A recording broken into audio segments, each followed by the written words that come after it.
E aí a internação, então, ela é colocada que ela pode acontecer de três formas, né? A internação voluntária, que é aquela que o usuário procura, né, o serviço e coloca que ele não está bem, que ele gostaria de ser internado, ele vai passar por uma avaliação, vai assinar essa internação. A internação involuntária, que é aquela que se considera que o usuário, né, ele não tem capacidade de avaliar a própria condição, então precisa de alguém tomar essa decisão por ele. Na maioria dos casos é a família que toma essa decisão e solicita a internação desse usuário, e aí ele é levado à clínica, né, ao hospital, é passado por uma avaliação médica. Caso o médico concorde que ele precisa ser internado, ele tem até 72 horas para notificar o Ministério Público dessa internação, porque ela está sendo feita de forma involuntária. E a internação compulsória, que é aquela internação que é determinada pela justiça, né? Então, aí no caso, não teriam os familiares envolvidos, né? Aí é determinada pelo juiz que essa pessoa precisa ser internada e essa pessoa então vai para a internação. Então, essas são as três formas de internação que a gente tem aí regulamentadas aí por essa legislação, né? E aí, como eu disse, né, a gente teve então um momento que começou a ser construído com muita força essa questão da epidemia do crack, né? E isso ganha a mídia com muita força, ganham páginas de revista, né? E o crack sempre aparece nos noticiários associados a questões policiais, a questões de crime, e apresentando como a solução para esse problema a internação. Então é o que chega para a gente, né? Essas pessoas não têm salvação, a única forma de trabalhar com elas é através da internação, né? A gente trouxe essa foto aqui, né? Uma doença chamada crack.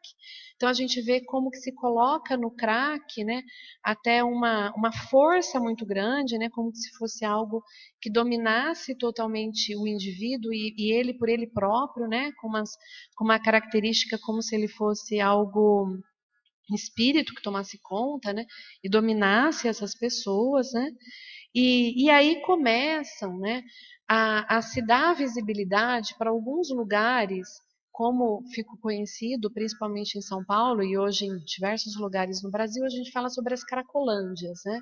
Então, espaços que são espaços claramente de exclusão, né, que a gente vê então misturados pessoas migrantes, pessoas que deixaram a casa por causa de violência familiar, ex-presidiários, diferentes pessoas assim em diferentes condições de vulnerabilidade e que fazem consumo de drogas, né? Isso começa a ganhar um destaque, né? Em São Paulo está no centro da cidade, é algo que chama muito atenção, que incomoda muito, né?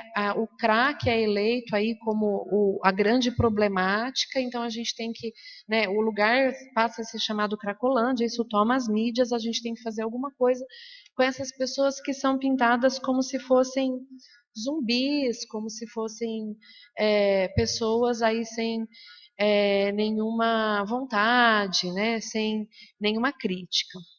Aí eu trouxe essa imagem aqui que eu acho interessante, um estudo que foi realizado, né, com uma notícia que caiu nessa época, né, nos noticiários, aí um caso de um adolescente que tinha sido amarrado pela mãe na mesa porque a mãe não sabia o que fazer para controlar o consumo de drogas dele. E aí mostra essa mãe desesperada, então aí se clama por que algo seja feito, porque olha como as famílias estão sofrendo, essa mãe não sabe o que fazer, esse adolescente está roubando, está ameaçando os familiares, abandonou a escola, não aceita o tratamento, e a única coisa que a mãe conseguiu fazer foi prender ele no pé da mesa, né? E isso tomou muito as mídias. E esse pesquisador, ele foi atrás dessa família e quis conhecer um pouco melhor essa história desse jovem, né?